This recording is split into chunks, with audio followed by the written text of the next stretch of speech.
We are here at Baden-Baden with Mr. James GRINDLEY, CEO of CERTASIG. Hello. Hello, good evening.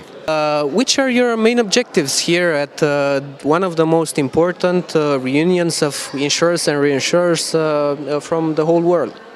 We have various objectives and goals. The first one is to meet all our current reinsurers, to update them on our activity in 2014 and to explain our strategy for the year until now and then for the rest of the year.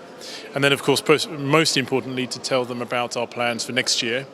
In conjunction with that, the requirements we have for reinsurance programs and the renewals.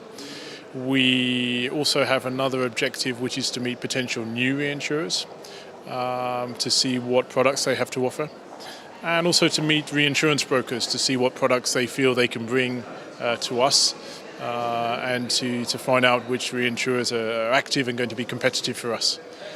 So right now reinsurance brokers are basically the gateway to a new wave of insurance which is coming from alternative capital. How do you feel about that?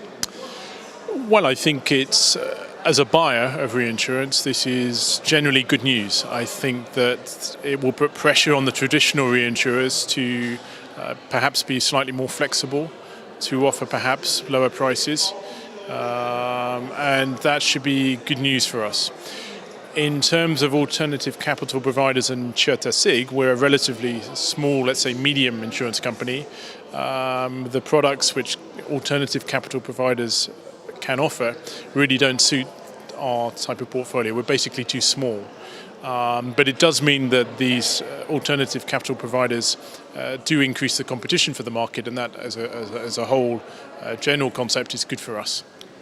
A lot of people are talking about new trends, new risks, one of them being cyber risks, which are very hard to assess, having in mind that there is no history about this kind of risk. What is your opinion on this issue?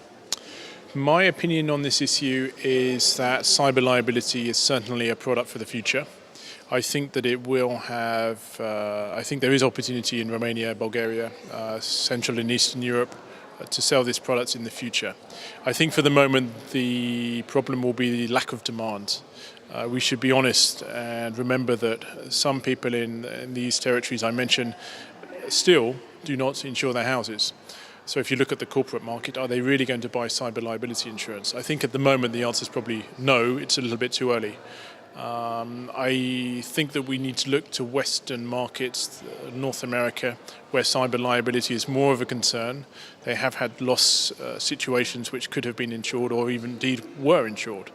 And I think there's a lot we can learn. I think we need to look at those products and see how we can somehow adapt them to our markets, local markets here in Eastern Europe. It's a product certainly that CERTASIG would like to offer. If there is demand, then that's great. But certainly our business plan for the moment will not depend on growing a new portfolio of cyber liability insurance. Any news, any objectives for the near future regarding CERTASIG? Yes, to continue the growth, but to focus, of course, on profitability. To continue to avoid motor business, to look for new niche products, maybe like cyber liability, but products that we feel we can sell. And to continue to work with our broker partners who are our sales force.